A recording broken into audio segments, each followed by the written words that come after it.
여러분들 인생 살면서 몸 아프고 힘들었잖아요. 애 낳을 때도 얼마나 힘들었어요. 애 낳을 때 남편이 알아요? 자식이 알아요?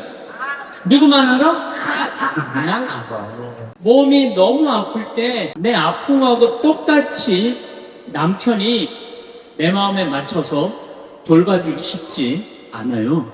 그러니까 누가 나한테 잘해줘야 돼? 내가 나한테 잘해줘야 돼. 내가 빛이 나야지 남도 나를 좋아할 거예요. 저는 이렇게 강의 올 때, 오늘 같은 경우는 뭐 1,500명도 넘는 또 명동 대성당에 강의할 때 꼭 올라오기 전에 거울을 봐요. 머리는 잘 정리됐는지. 그리고 제일 중요한 거는 바지의 작동을 올라가는 거예요. 근데 이게 제일 중요하게 여겨요. 만약에 내가 바지의 작고가 내려가잖아요? 그럼 여러분들의 눈은 여기 와 있고 생각은 딴 데가 있는 거예요. 딴 데. 저 신부님 저거 바지에 작고 내려가는데 내가 아무리 좋은 얘기를 해도 여러분들 귀에 들어가지 않아요. 무슨 얘기냐면 남 앞에 나설 때 나 자신을 점검하는 일은 참으로 중요한 일이에요. 여러분들도 오늘 나오실 때 거울 한번 보셨어요? 안 보셨어요? 명동성당 온 건데. 그렇죠? 제가 한 2년 전에 어느 천주교가 아닌 일반 기관에 강의를 갔어요. 근데 거기는 저를 초청하고 싶어서 2년 동안 섭외를 하다가 내가 2년 만에 시간이 돼서 그 기관에 갔어요. 갔는데 딱 나를 맞이하는 분을 보면서 정말로 나를 정말로 애타게 기다렸구나. 한눈에 알아보겠더라고요. 왜 한눈에 딱 알아봤느냐면은 얼굴에 화장을 어마어마하게 했어요. 얼굴에. 이 마스카라를 얼마나 말하려니 눈이 막 찌그러지려면 눈이 볼에 얼마나 예쁜 막 색깔을 칠했는지 이분이 굉장히 짙게 발랐어요. 그런데 루즈 굉장히 두껍게 발랐는데 바빴는지 루즈가 입술에서 천에서 벗어나고 살짝 올라갔어요.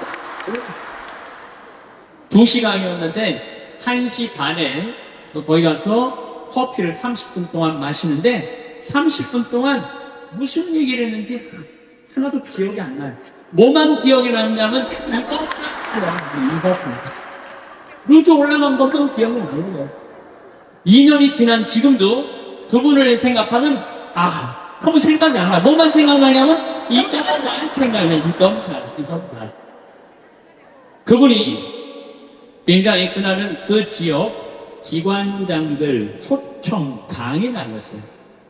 그렇게 중요한 날에 나설 때 화장을 하고 난 다음에 거울을 한 번만 점검을 했다면 나한테 이 느낌을 진짜 안 했을 텐데.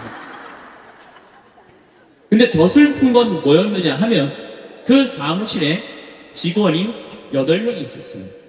8명 있을 때 아침부터 그걸 봤을 거예요. 근데 아무도 얘기해주지 않아요. 선생님, 지금 루즈가 선에 벗어났어요. 입술에서. 그러니까 화장실에 가서 화장 좀 고치세요. 라고 말을 해줬다면 이분은 그 창피를 당하지 않았을 거예요.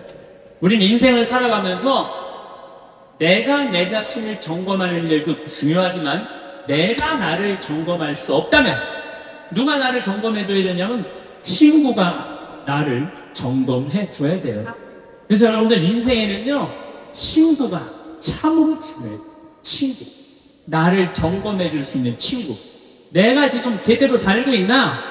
제대로 살고 있지 않는가? 옆에서 혼내주고 충고해 줄 친구가 필요하다.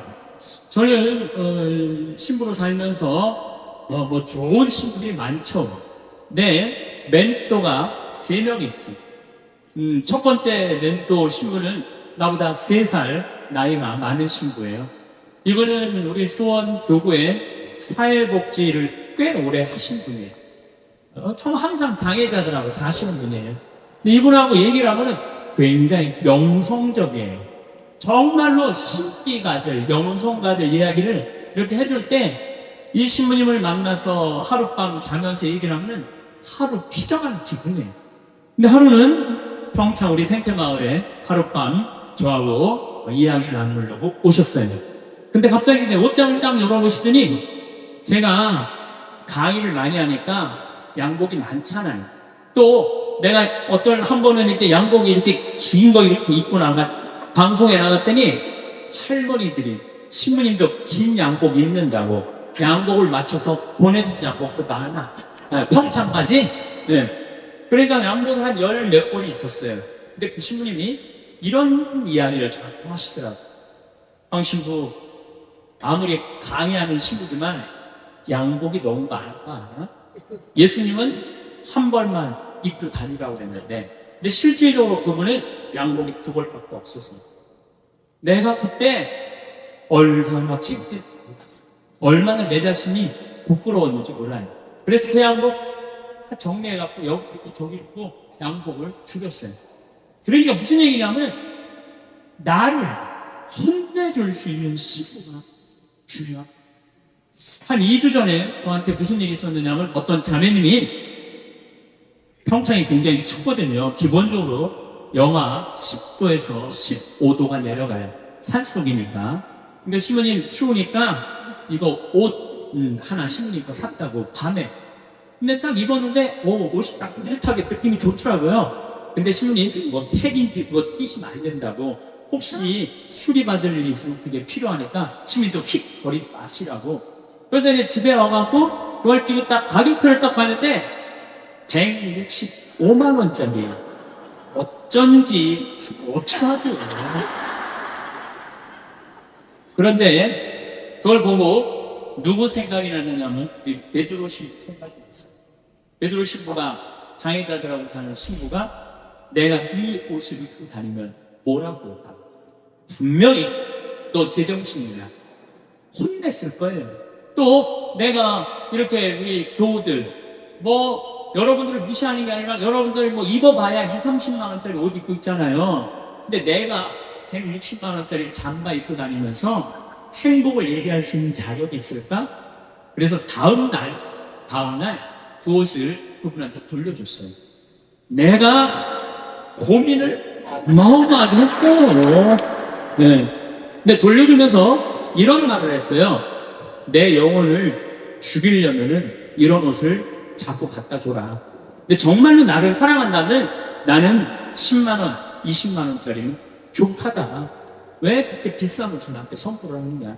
근데 아마 나에게 그 베드로 신부가 없었으면 눈 감고 입고 다녔을지도 몰라요. 나를 혼내줄 수 있는 신부. 그게 멘토라는 거예요. 두 번째 신부는 굉장히 철학적인 신부예요.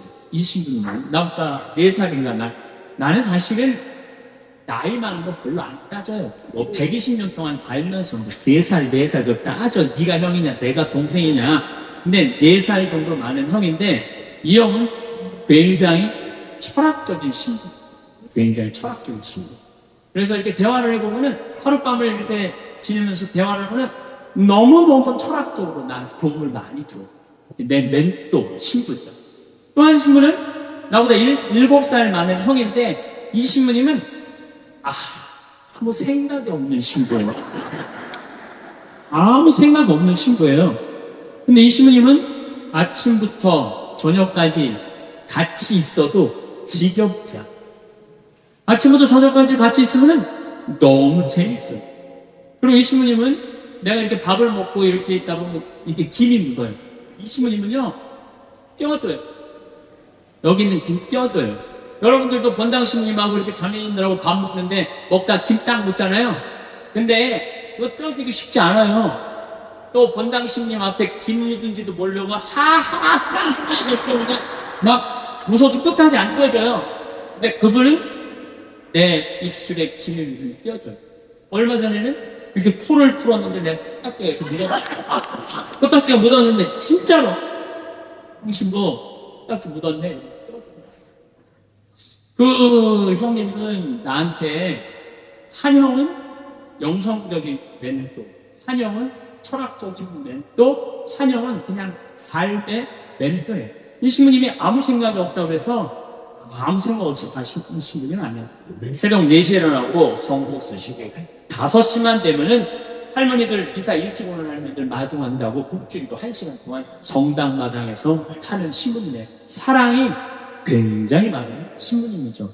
그 외에도 우리 공기 중에 선비 같은 신부님도 있고 또 베드로 구원의 신부님도 있고 정말 내 중에 좋은 신부. 여러분들은 인생을 사는데 멘토가 몇 명이나 있어요? 때로는 한 명도 없는 경우가 많아요. 내 삶의 문제를 이야기 나눌 수 있는 허심탄회하게 나눠놓고 이야기할 수 있는 사람이 한 명이 없을 수 있어요. 만약 여러분들이 한 명도 없다면 여러분들은 실패한 인생을 살 수밖에 없다는 거예요. 그래서 여러분들 오늘 이후부터 멘토를 적어도 3명 정하세요. 난 오늘부터 황청의 신부님을 내 멘토로 삼을 거야. 그건 안 돼요. 왜 안 되냐면 멘토는 내 삶에서 내 삶을 내 밥그릇 숟가락이 몇 개 있는지 아는 사람이 멘토가 돼야지 멘토가 될 수 있어요. 또 언제든지 만날 수 있는 사람. 그래서 여러분들 주위에 잘 사는 사람들이 있어요. 분명히 괜찮은 사람들이 있어요. 그 사람한테 찾아가고 나 당신 내 멘토로 삼고 싶다. 나를 좀 도와줘라. 그러면은요 그렇게 얘기하면 사람은요 책임감을 느끼고 존재 의식을 가진대. 그래서 도와준대. 오늘부터 여러분들 적어도 3명을 찾아가세요. 그래서 나를 고쳐줄 수 있는 사람, 나를 혼내줄 수 있는 사람 꼭 만드셔야지 인생을 실패하지 않아요. 친구를 잘못 두면요 인생을 망가뜨릴 수 있어요. 최순실 같은 친구를 두면요 인생 망가지는 거예요. 그래서 리카시라는 분은 중국의 최대의 갑부예요. 이분이 어떤 친구를 사귀지 말아라. 우리 이건희 회장님은 재산이 13조인데 이 리카싱은 재산이 30조야. 어마어마한 부자예요. 1년에 3천억씩 장학금을 내놓는 자기는 항상 이코노미 타고 다니면서 대단한 분이죠. 이분이 6불악 7불교라고 그래요. 어떤 사람이랑 동업하지 말아라. 첫 번째, 개인적인 욕심이 너무 강한 사람과 동업하지 마라. 세 번째, 인간미가 없는 사람과 동업하지 마라. 부정적인 사람과 동업하지 마라.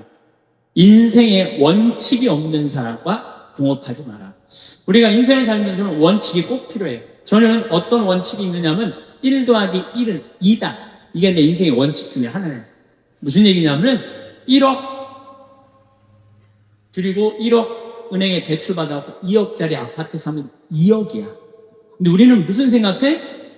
1억 내 돈 갖고 1억 대출 받아갖고 2억짜리 아파트 사면 10억 되길 바라잖아요. 그때부터 불행한 거예요. 그래서 나는 1 더하기 1은 10이 아니라 1 더하기 1은 2야. 욕심 부리지 말라는 거예요. 그리고 내 인생의 원칙 중에 하나는 그 달에 번 돈은 그 달에 다 써라. 이게 내 원칙은. 그 달에 번 돈 그 달에 다 써라. 네. 특히 신부는 쌓여있으면 딴 생각하게 돼 있어요. 그래서 그 달에 번 건 그 달에 다 써라. 근데 최고의 원칙은 뭐냐면 인생은 별거 없다. 먹고 마시고 놀자. 여러분들 제가 작년에도 말씀드렸고 올해도 말씀드렸어요. 인간은요 먹고 마시고 놀지 않으면요 인간이 안 돼요. 사람은요 평범한 사람들이랑 먹고 마시고 웃고 우리 예수님처럼 먹고요 술꾼으로 어려운 사람들 속에서 살아야지 사람이 되는 거예요. 그걸 못하면요 많은 부분을 잃어버릴 수 있어요. 그리고 감사할 줄 모르는 사람과 동업하지 마라. 그리고 7. 불교. 두려워하는 놈과 사귀지 마라. 사람의 각박하게 구는 사람과 사귀지 마라. 시시콜콜 따지는 사람과 사귀지 마라. 받기만 하고 주지 않는 사람과는 사귀지 마라. 이게 내 원칙 중에 하나예요. 받기만 하고 주지 않는 사람과는 사귀지 마라. 저는 참 많이 받아요. 정말 많이 받는 사람 중에 하나예요. 작년에 할머니가 나한테 100억 기증했는데 올해 100억을 더 기증해갖고 200억을 내가 받았잖아요. 그리고 내가 잠비아 돕는다고 1,000만 원씩 도와달라고 그러는데 그렇게 100명도 넘게 저를 도와줬어요. 정말 그 명단을 쭉 보니까 나한테 정말 많은 분들이 1,000만 원씩 보내줬더라고요. 이번에 내가 가을에 내 배추 심고 고추 심고 무 심어갖고 김장에 그 농약 하나도 안 친 거 그래갖고 다 보내줬어요. 근데 싹 다 보내줬어요. 싹 다 보내줬는데 뭐를 했잖아요. 받기만 하고 주지 않는 사람하고는 사지 말라고. 근데 나는 정말 고마워서 보내준 거야. 그런데 놀랍게도 신부님 우리가 이런 거 바라고 신부님한테 봉헌한 거 아니에요. 이거 받고 그냥 있을 수가 없어요. 그래갖고 또 돈을 그분들 중에 보내준 게 2,000만 원이 또 너무 신기하죠. 나는 정말로 좋은 마음으로 맛있는 김장 보내주고 싶어서 보내줬는데 그게 또 고맙고 감사한 것. 인생은 그렇게 즐거운 거죠. 아부를 잘하는 사람과는 사귀지 마라. 권력자 앞에 원칙 없이 구는 자와 사귀지 마라. 동정심이 없는 사람과는 사귀지 마라. 그러니까 우리가 여러분들 친구를 잘 사귀어야 돼. 친구를 잘못 사귀면은 인생을 망가뜨릴 수밖에 없어요. 나는 과연 내가 내 모습을 볼 수 없다면 내 모습을 볼 수 있는 사람, 나는 누구를 지금 선정하고 살아가고 있는가? 누구를 내 멘토로 정하고 살아가고 있는가? 깊이 반성해야 돼요. 여러분들 솔로몬 임금님이 하느님이 내가 너한테 영화를 주랴, 명예를 주랴, 돈을 주랴. 그러니까 솔로몬이 뭘 달라고 그래? 아니에요. 지혜가 아니라 원문을 보면 듣는 마음이에요. 지도자는요, 듣는 마음이 있어야 돼요. 누구한테? 우리들이 말하는 그 정말로 전문가들 이야기를 듣는 마음을 가지고 있으면 제대로 된 지도자가. 근데 누구한테 들어야 돼? 제대로 된 사람한테 들어야죠. 이런 친구 여러분들 꼭 가지셔야 돼요. 그러면은 여러분들 인생을 실패하지 않을 수 있습니다. 저는 요즘 우리나라 이 사회가 복잡하죠. 사드 문제 때문에 중국, 우리나라 지금 다 경제 차단하고 있어. 지난주에 제가 제주도 피정을 갔다 왔는데 서귀포로 갈 때 택시를 탔는데 지금 중국 사람들 거의 안 들어오세요. 중국 사람들. 왜냐하면 세무조사 들어간대. 땅 사면서 지금 그 사람들 투자 못한대. 왜 그러냐면 세무조사 다 들어가서. 그래갖고 너무너무 힘들어. 경제가 얼마나 어려운지 몰라요. 지금 며칠 전에는 시와 공단에 있는 본당에 강의를 갔어요. 근데 그 본당 신부가 그러는 거예요. IMF 때보다도 공장이 더 많이 나와. IMF 보다. 공장 팔겠다고. 그러니까 지금 나라 경제는요, 심각한 거예요. 국민들은 지금 빚이 얼마나 많이 들었어요. 그 전세값 하늘로 뛰고 참 답답하죠. 그럼에도 불구하고 난 대한민국이 희망적인 나라라고 생각을 해요. 국민들은요, 공무원들, 요즘 9급 공무원들, 8급 공무원들, 7급 공무원들 열심히 해요. 제가 여주 여러 환경도 하면서 이제까지 내가 만난 하급 공무원들, 일반 우리 여러분들 자식들을 다 도와줬지 나를 방해한 사람 하나도 없어요. 근데 내가 올라가서 국회의원한테 얘기한 것도 아니고 도지사한테도 얘기한 거 아니야. 난 7급 공무원한테 가서 내가 우리나라 국민들 쉴 수 있는 공간을 꾸미고 싶다. 나를 좀 도와줘라. 그랬더니요, 그 여주에 있는 그 7급 또 과장급들이 평창까지 와서 다 보더니 자기네들끼리 모여서 정말로 우리 이런 거 도와주자. 합의를 해갖고 다 도와주는데 기가 막히더라고. 지금 여러분들 옛날에 비하면 요즘 저기 막 관청에 가면 친절해 안 친절해? 1%만 바꾸면 돼. 1%만. 이번에 우리나라가 그런 거에 대한 혁신을 이루는 좋은 기회가 됐으면 저는 좋겠다는 생각을 합니다. 어쨌든 다시 자신교환기로 돌아가서 소크라테스는 뭐라고 그랬죠? 너 자신을 알라고 그랬죠? 덴마크에 그 유명한, 갑자기 이름이 생각이 안 나는데 동화 작가가 벌거숭이 임금 안데르세. 똑똑하시네. 네. 덴마크 안데르슨이라는 동화 작가가 있는데 벌거벗은 임금님 얘기를 해요. 벌거벗은 임금님, 이 임금님은 평상시에 뭐를 좋아하셨냐? 옷을 입고 자랑하는 걸 참 좋아하셨어요. 옷을 입고. 근데 그 사기꾼 둘이서 임금님을 찾아가요. 임금님, 내가 기가 막힌 천을 짤 줄 안다고. 기가 막힌 천을. 근데 이 천을 바보 눈에는 안 보인다고. 바보 눈에는 안 보인다고. 그래갖고, 그럼 한번 짜봐라. 그래갖고 이제 돈을 받았어요. 근데 이제 이 사기꾼이 이제 배틀에다가 옷을 짜는데 임금이 가보니까 안 보여. 안 보여. 근데 분명히 뭐라고 그랬어? 바보 눈에는 안 보인다. 막 짜면서, 임금님 천이 멋있지 않느냐고. 그러니까 임금이 뭐라 그래? 멋있다고. 멋있다고. 네. 신하들을 데리고 와갖고, 신하들도 보여주라고. 이제 신하들이 와서 보니까, 임금님이 멋있다고 그러니까, 바보 눈에는 안 보인다니까, 신하들도 뭐라 그래? 멋있다고 그래, 멋있다고 그래. 그래서 이제 한 일주일이 지나고 나서, 임금님 옷 다 됐다고, 입어보라고. 뭐가 보여야지 입지. 손 드시라고 그래. 손 딱 들고. 지금 들어갔다고. 그거 잘 어울린다. 이쪽 손 드느라고. 이걸 또 멋있다고 퍼레이드를 하시라고. 그래갖고 임금님이 벌거벗고 퍼레이드를 하네. 온 국민들이, 야, 우리 임금님 멋있다고. 왜? 바보 눈에는 안 보이니까. 근데 한 꼬마가, 임금님 빨개 벗었네? 그렇게 얘기를 한 거예요. 그러면은, 자기도 빨개 벗은 거 알아. 신하들도 빨개 벗은 거 알아. 그런데 놀라운 거는 그 퍼레이드를 멈춰야 되는데 여러분들 거기까지만 들었죠? 그 다음 얘기가 기가 막혀요. 끝까지 빨개 벗고 퍼레이드를 했다는 거예요. 누구 말을 무시한 거야? 그 꼬마 말을 무시한 거예요. 우리는요, 내가 지금 대통령 얘기하는 거 아니에요, 여러분들. 대통령 얘기하는 게 아니라 내 자신이 빨개 벗고 있는데 나 자신이 누군지 모르고 살아가는 사람들 너무 많아요. 나 자신이 누군지 모르는 사람. 자신의 단점이 뭔지 모르고 자기의 추한 모습이 뭔지 모르고 살아가는 사람 많아요. 반대로 뒤집어서 어떤 것도 있느냐 하면 뒤집어서 어떤 게 있느냐 하면 내 안에 들어있는 보물을 발견하지 못하고 살아가는 사람들 많아요. 여러분들 안에는 보물이 꽉 차 있어. 여러분들 안에. 그런데 나 같은 게 나는 지극 깊은 것만 인간이고 능력 없는 인간이니까 묻어버리고 그냥 죽어버리는 사람들도 많다는 거예요. 그래서 우리 인간은 인생을 살아가는데 아주 중요한 작업 중에 하나가 자기 자신을 아는 일이에요.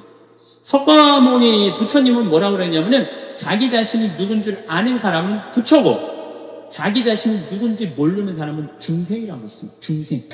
그래서 부처님은 참으로 자기 스스로 문제를 깨닫는 일에 평생을 바쳐야 된다고 얘기를 하세요. 아마 여기도 내가 보기에는 부처들이 꽤 많을 거야. 드러나지 않는 부처들. 자기가 누군지 분명히 알고 살아가는 사람. 공자님은 뭐라고 그랬냐면 제자들이 스승님 죽음 이후의 세계에 대해서 좀 알려주십시오. 그러니까 공자님이 이렇게 말씀하십니다. 내가 삶도 제대로 모르는데 어떻게 죽음에 대해서 알 수 있느냐? 내가 내 삶도 제대로 모르는데 죽음에 대해서 어떻게 아느냐? 그러니까 그 유명한 공자님도 자기의 삶에 대해서 모르는 거예요. 어떻게 죽음까지 겸손한 거죠. 우리는 뭐라 그래? 나 다 알아. 내 인생 돌아가는 건데 내가 딱 보면 알아요. 딱 보긴 알고 뭘 알아. 내가 가장 무서운 말 중에 하나가 그거 딱 보면 우리가 얼마나 잘못 판단하고 사는지 몰라요. 예수님은 뭐라고 그러셨어요? 예수님은 이렇게 말씀하십니다. 마태복음 7장에 보면 남의 눈에 있는 티끌 꺼낼 생각하지 말고 네 눈에 있는 들꽃 꺼내라. 누구를 들여다보라는 거야? 자신을 들여다보라는 거예요. 제가 이제 잠비아를 한 4년째 봉사활동을 가는데 잠비아 올해 내가 깨달은 진리가 있어요. 무슨 진리를 깨달았느냐면 거기 이번에 80명이 봉사자가 왔거든요. 의사 선생님들 12분, 또 병원 관계된 간호사 선생님들 다 합쳐서 20명, 그 다음에 전문가 설계사들 또 한 20명, 그 다음 대학생들 봉사자들 40명이 갔는데 너무너무 많이 가다 보니까 물이 끊어질 때가 많아요. 물이 부족하니까. 물이 끊어질 때가 많은데 화장실에 가보면 일은 봤는데 물이 안 내려오는 거예요. 그런 경우가 많아요. 그럼 딱 급해갖고 화장실 딱 하고 딱 보면은 이게 똥이 들어있으면은 너무 더러운 거예요. 그냥 쳐다보기도 너무너무 더러운 거예요. 이게 물은 안 내려가고. 그런데 그걸 깨닫는 게 아니고 놀라운 거는 내가 똥을 놓고 내 똥을 보면 안 더러워. 여러분 어때요? 여러분들 화장실에 가고 여러분들이 이렇게 똥 놓고 여러분들 똥 보면 더러워 안 더러워요? 별로 안 더럽죠? 그런데 남의 똥을 보면 그 기분이 어때? 더럽잖아요. 근데요 이게요 우리 인간의 삶 안에 들어있어. 남의 단점은 더럽고 내 단점은 안 더러운 거야. 심지어는 내 단점은 아예 안 보이는 경우도 너무 많아. 내 단점이 안 보이는 경우도 너무 많아. 내 단점이 안 보이니까 내 자신의 모습을 모르는 거죠. 내 자신의 잘못된 추한 이렇게 올라간 거 모르니까 그렇게 돌아다니고 있는 거예요. 그러니까 아무도 이거 올라갔다고 얘기해 주는 사람이 없는 거야. 끝까지 이러고 하죠. 혼을 다니고 있는 거야. 이러고 벌거벗은 임금님이 그러고 다닌 거나 무릎을 잘못 치려고 이러고 그냥 깔깔거리고 있는 거나 내가 보기엔 우리 자신이 남의 똥은 더럽고 내 똥은 안 들어온 거나 다를 바가 하나도 없다는 거예요. 그래서 내 자신이 누구냐 이거 꼭 물어보셔야 돼. 내 자신이 누구냐. Who am I? 내가 정말로 영어 오래간만에 한번 쓰는데 Who am I? 나는 누구냐. 저는 천주교 신부예요. 그렇잖아요. 난 천주교 신부예요. 천주교 신부고 과연 내가 교우들한테 뭐를 전해주는 사람이냐? 하늘나라의 기쁜 소식, 군 뉴스를 전해주는 사람이에요. 그러니까 나는 어떻게 살아야 돼? 내가 하늘나라의 복음, 기쁨을 알아. 그러니까 나를 통해서 교우들은 뭐를 느껴야 돼? 기쁨을 느껴야 돼. 근데 내가 인상 쓰고 나는 너무 사는 게 힘들어. 사는 게 지겨워 죽겠어. 이놈의 사제복 너무 무거워. 이러면 여러분들 나를 보고 기쁨을 느끼겠어요? 못 느끼죠. 하느님으로부터 오는 기쁨을 나는 교우들한테 전해줘야 돼. 또 요한 1서의 말씀처럼 사랑, 하느님의 사랑. 우리가 하느님을 사랑하는 게 아니라 하느님이 우리를 사랑하는 것을 나는 교우들한테 알려줘야 돼요. 왜? 나는 사제니까. 나는 사제니까 내가 누구냐를 물어봤을 때 교우들은 날 통해서 위로를 받아야 돼. 누가 전해주는 위로? 예수님이 전해주는 위로를 받아야 돼. 기쁨을 받아야 돼. 요즘은 이제 4년 전부터 제가 잠비아를 이렇게 다니고 있는데 전 참 행복해. 왜 행복하냐면 한국은 하려고 해도 먹고 살만했나 봐요. 지금 뭐 어쩌고저쩌고 해도 경제 세계 12위야. 국민소득 28,000달러야. 여러분들 지금 옷 입고 있는 거 보면은 기가 막힌 거 입고 앉아있어요 지금. 한국은 문제 없어요. 근데 잠비아를 다녀보니까 대부분 다 맨발로 다녀요. 대부분 다 맨발로 다녀요.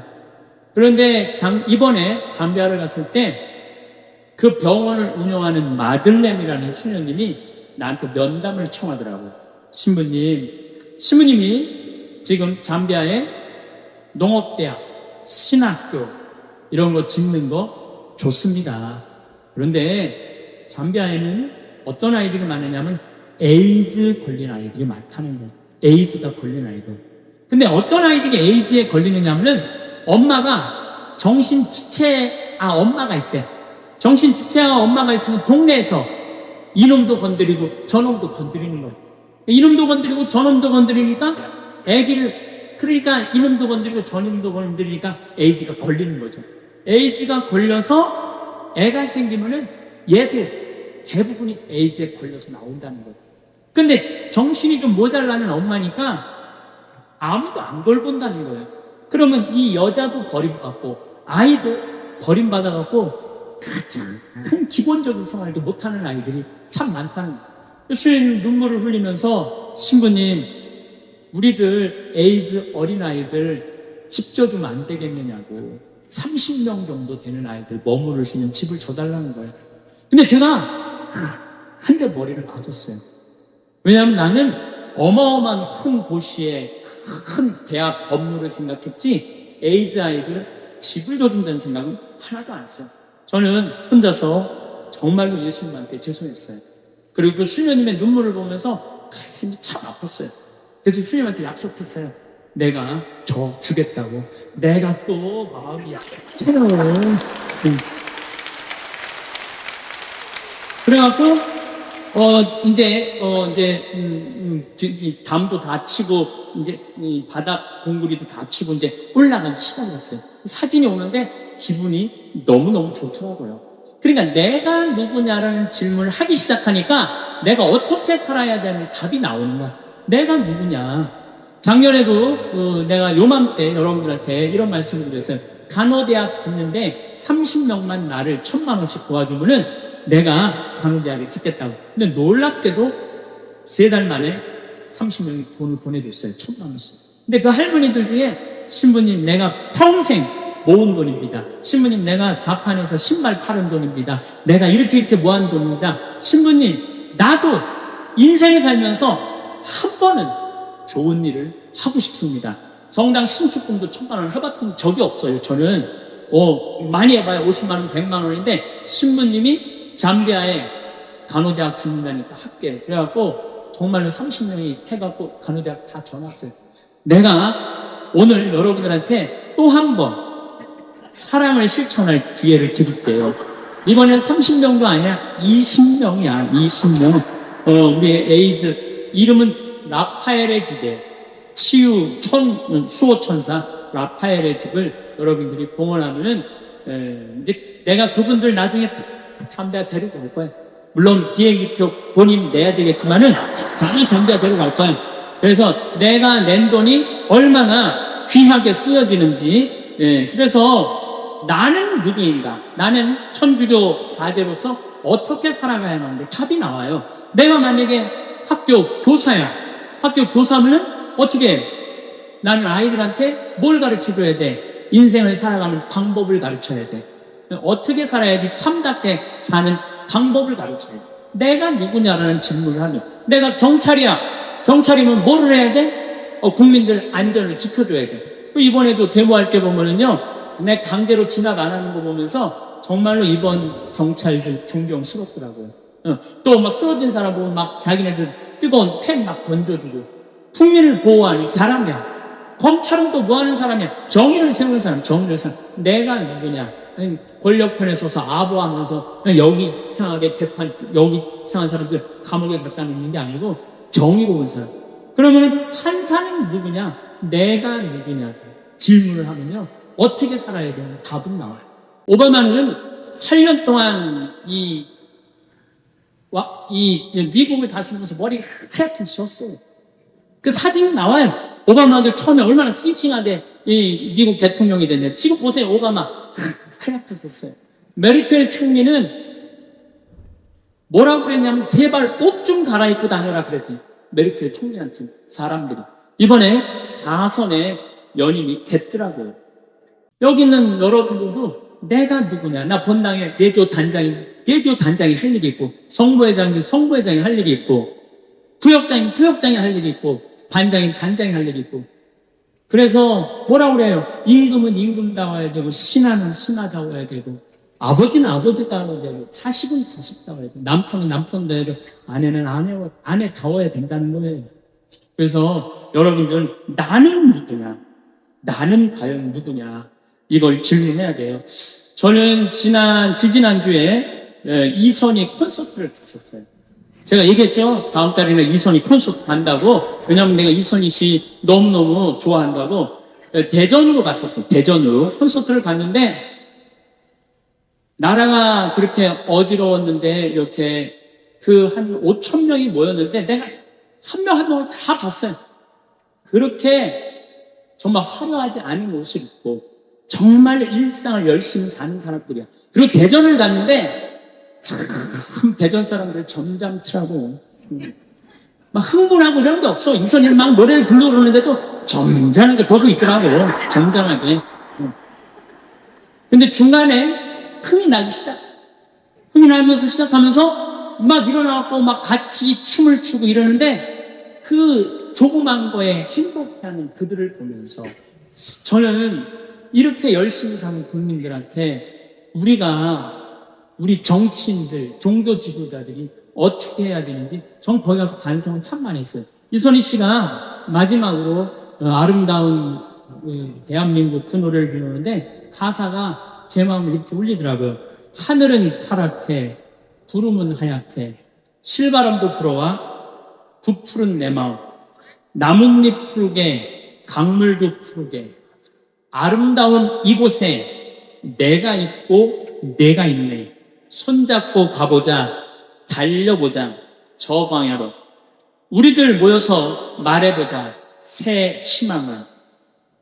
저는 지금 우리나라가 굉장히 암울하다고 그러는데 전 그렇게 생각하지 않아요. 여러분들도 내가 누구냐라는 질문을 하기 시작하면 그런 철학적인 사고를 하기 시작한다면 인생의 질문을 하기 시작한다면 남들 변하는 거 누구 변하는 거 제가 보면 중요한 거 아니에요. 누가 변해야 돼? 내가 변해야 돼. 내가. 그래서 수신 제가 치기 평천하라고 그러죠.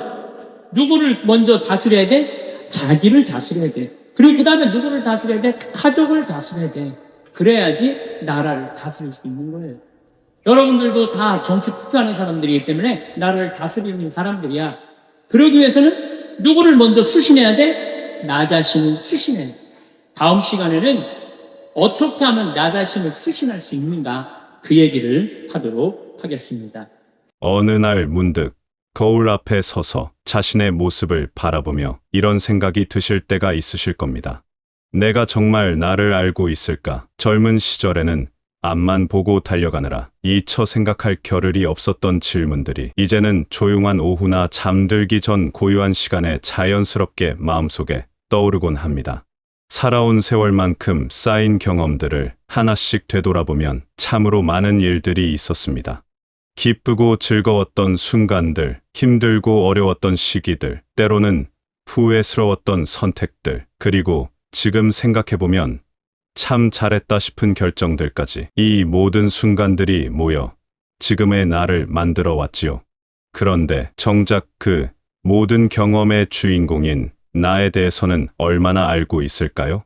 젊었을 때는 세상이 빠르게 변하고 해야 할 일들이 산더미처럼 쌓여 있어서 자신을 돌아볼 여유가 별로 없었습니다. 학교를 다니고 직장에서 일하고 가정을 꾸리고 아이들을 키우느라 하루하루가 숨가쁘게 지나갔지요. 그때는 나보다는 우리가 더 중요했고 내 개인적인 생각이나 감정보다는 가족과 사회에서 요구하는 역할을 충실히 해내는 것이 우선이었습니다. 하지만 이제는 조금 다릅니다. 그동안 치열하게 살아오면서 쌓인 지혜와 경험이 있고 무엇보다 자신만의 시간을 가질 수 있는 여유가 생겼습니다. 이런 시기야말로 진정으로 자신과 마주할 수 있는 소중한 때가 아닐까 합니다. 바쁘게 살아오느라 미처 알지 못했던 내 마음의 깊은 곳을 들여다보고 얘가 진정 원하는 것이 무엇인지, 얘게 정말 소중한 것이 무엇인지를 찾아볼 수 있는 시간 말입니다.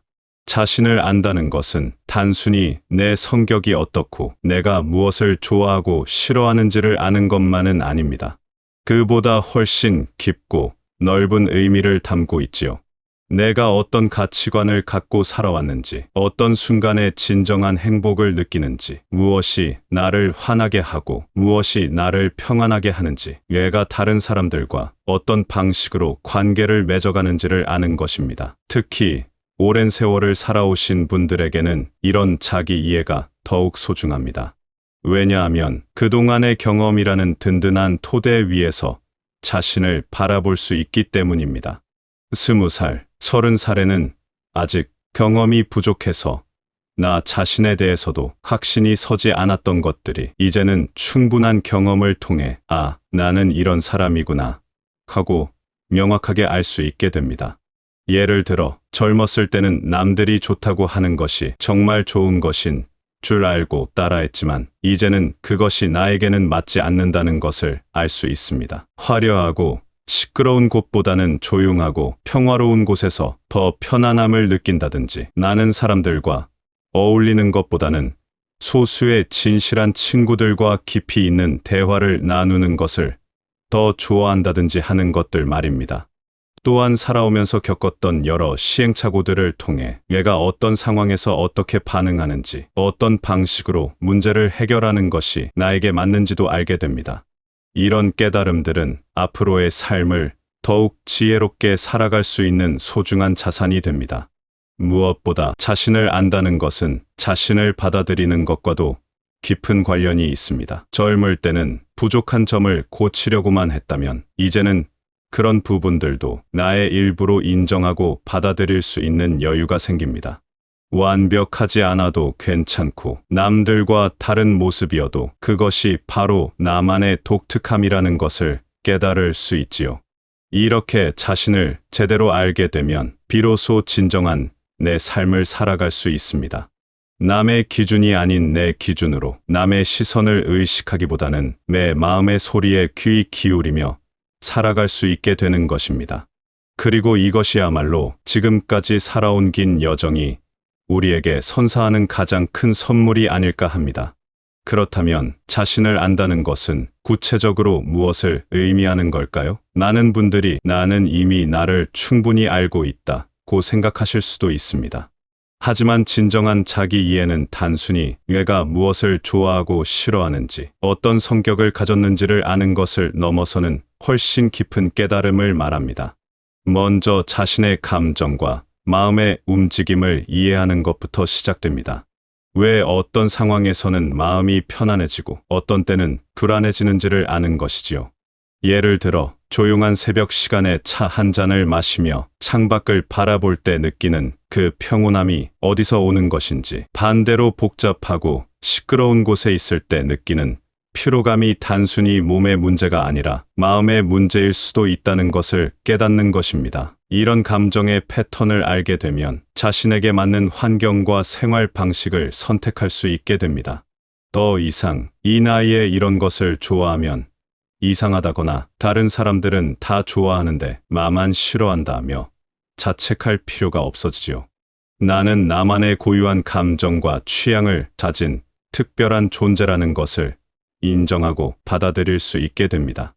또한 자신만의 가치관을 명확히 아는 것도 중요합니다.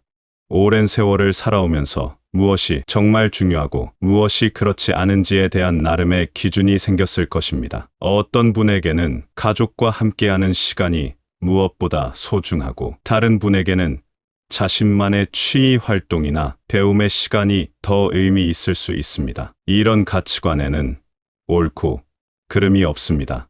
중요한 것은 내가 진정으로 소중하게 여기는 것이 무엇인지를 명확히 아는 것이지요. 자신의 강점과 약점을 있는 그대로 바라보는 것도 자기 이해의 중요한 부분입니다.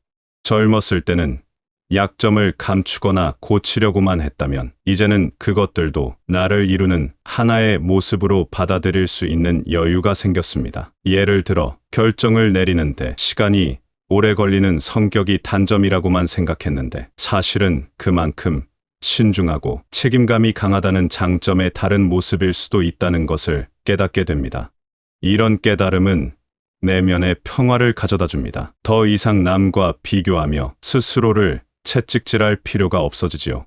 내가 완벽하지 않아도, 때로는 실수를 해도 그런 모든 모습이 바로 나라는 것을 받아들일 수 있게 됩니다. 이런 자기 수용은 마음의 무거운 짐을 덜어주고 더 가벼운 마음으로 하루하루를 살아갈 수 있게 해줍니다. 또한 자신이 어떤 상황에서 최선의 모습을 발휘하는지도 알게 됩니다. 혼자 조용히 있을 때 더 창의적인 생각이 떠오르는 사람이 있는가 하면, 다른 사람들과 대화하며 아이디어를 나눌 때 더 활기를 느끼는 사람도 있습니다. 아침 일찍 일어나서 하루를 시작할 때 가장 컨디션이 좋은 사람이 있는가 하면, 오후나 저녁 시간에 더 집중이 잘 되는 사람도 있지요. 이런 자신만의 리듬과 패턴을 알게 되면 생활을 더 효율적이고 만족스럽게 꾸려갈 수 있습니다. 남들이 좋다고 하는 방식을 억지로 따르지 않고 나에게 맞는 방식을 찾아서 살아갈 수 있게 되는 것입니다. 자신을 안다는 것은 또한 자신의 한계를 인정하는 것이기도 합니다. 이것이 소극적이거나 체념적인 의미는 아닙니다. 오히려 현실적이고 지혜로운 선택을 할 수 있게 해주는 것이지요. 내가 할 수 있는 것과 할 수 없는 것을 구분하고 무리하지 않으면서도 의미 있는 일들에 집중할 수 있게 됩니다. 예를 들어 체력적으로 예전만 못하다는 것을 인정하되 그 대신 경험과 지혜라는 다른 강점을 활용할 수 있는 일들을 찾아보는 것입니다. 빠르게 움직이지는 못해도 더 깊이 있게 생각하고 많은 일을 동시에 하지는 못해도 하나하나를 더 정성스럽게 해낼 수 있다는 것을 깨닫는 것이지요. 이런 자기 이해는 하루아침에 이루어지는 것이 아닙니다. 마치 오래된 일기장을 천천히 넘겨보듯 지나온 시간들을 차근차근 되돌아보며 조금씩 깨달아가는 과정입니다. 그리고 이 과정 자체가 하나의 소중한 여행이 되기도 합니다. 자신과의 만남이라는 세상에서 가장 의미 있는 만남 말입니다. 자신을 제대로 알게 되면 이제 그 깨달음을 바탕으로 어떻게 살아갈 것인가 하는 더 깊은 질문에 마주하게 됩니다. 단순히 나를 아는 것에서 그치는 것이 아니라 그 이해를 삶 속에서 어떻게 실천하고 구현해 나갈 것인가 하는 문제 말입니다. 이것이야말로 진정한 지혜로운 삶의 시작이라고 할 수 있을 것입니다. 먼저 자신에게 맞는 생활의 틀을 만들어가는 것부터 시작됩니다.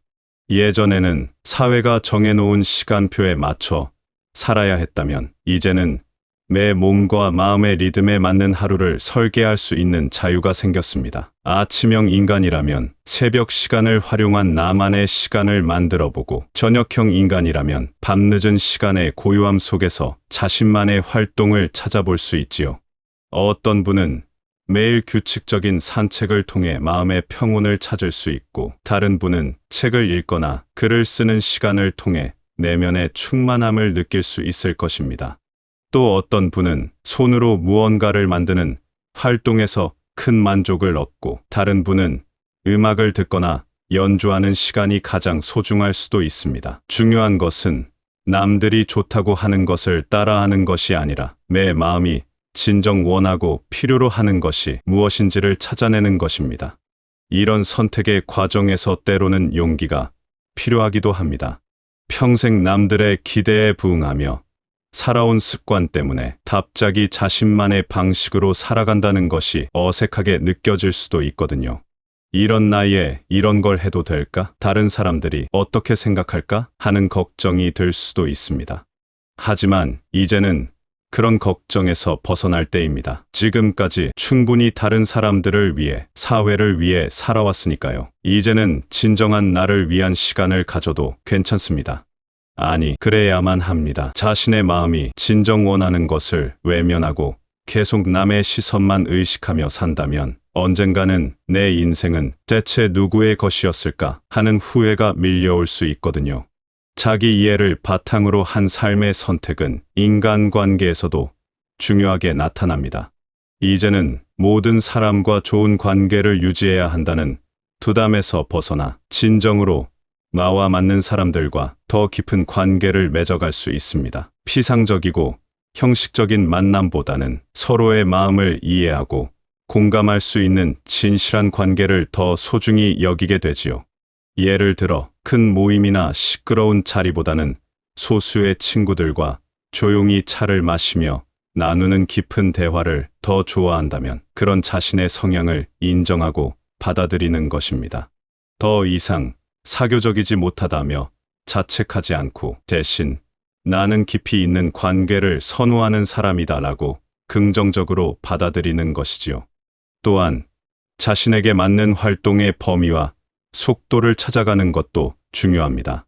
젊었을 때처럼 여러 가지 일을 동시에 해내려고 무리하지 않고 대신 정말 의미 있다고 생각하는 일들에 집중하는 것입니다. 양보다는 질을 추구하고 빠른 속도보다는 깊이 있는 경험을 중시하는 삶의 방식 말입니다. 이런 선택들은 때로는 주변 사람들의 이해를 받지 못할 수도 있습니다. 예전과 달라졌다거나 너무 까다로워졌다는 말을 들을 수도 있지요. 하지만 그럴 때일수록 흔들리지 말고 자신의 선택을 믿어야 합니다. 오랜 경험과 깊은 성찰을 통해 내린 결정이니까요. 자기 이해를 바탕으로 한 삶은 또한 시간의 소중함을 더욱 깊이 깨닫게 해줍니다. 남은 시간이 한정되어 있다는 것을 알기에 무의미한 일들에 시간을 낭비하고 싶지 않게 됩니다. 대신 정말 가치 있고 의미 있는 일들, 내 마음에 기쁨과 평화를 가져다주는 일들에 시간을 투자하고 싶어집니다. 예를 들어 의무감 때문에 참석했던 모임들 중에서 정말 즐겁고 의미 있는 것들만 골라서 참여하고 나머지 시간은 가족과 함께하거나 자신만의 취미 활동에 할애하는 것입니다. 이런 선택이 때로는 이기적으로 보일 수도 있지만 사실은 자신을 더 잘 돌보고 사랑하는 현명한 방법입니다. 자신에게 맞는 삶을 선택한다는 것은 또한 과거의 자신과 화해하는 과정이기도 합니다. 젊었을 때 내린 선택들 중에서 지금 생각해보면 후회되는 것들이 있을 수 있습니다. 하지만 그때는 그때 나름대로 최선이라고 생각했던 선택이었을 것입니다. 그런 과거의 자신을 용서하고 받아들이는 것, 그리고 지금부터라도 더 나은 선택을 해나가겠다는 다짐을 하는 것이 중요합니다. 이렇게 자기 이해를 바탕으로 한 삶의 선택들이 모여서 점점 더 진정한 나다운 삶의 모습이 만들어집니다.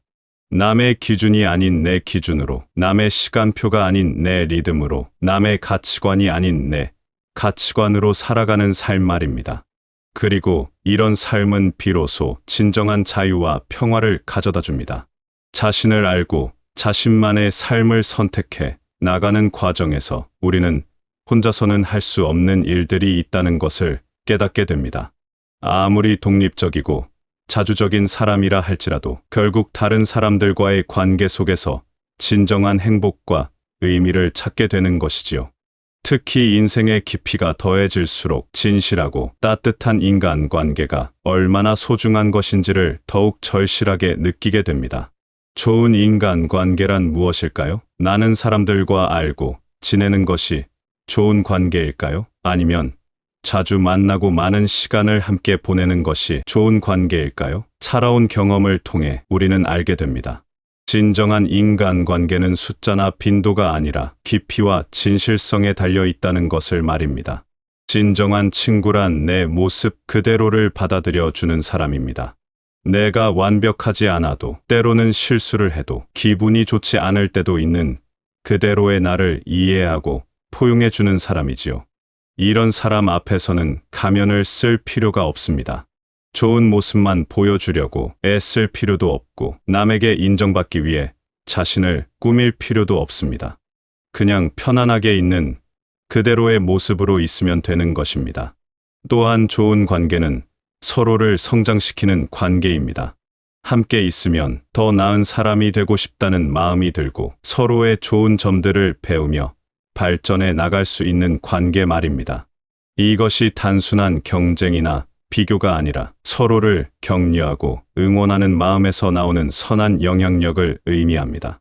좋은 멘토나 조언자의 존재도 무척 소중합니다. 인생의 여러 갈래길에서 방향을 잃고 헤맬 때 지혜롭고 경험이 풍부한 분의 조언은 큰 도움이 됩니다. 하지만 여기서 중요한 것은 그 조언을 맹목적으로 따르는 것이 아니라 내 상황과 성격에 맞게 받아들이는 지혜를 갖는 것입니다. 아무리 좋은 조언이라도 나에게 맞지 않으면 독이 될 수 있으니까요. 반대로 피해야 할 인간관계도 있습니다.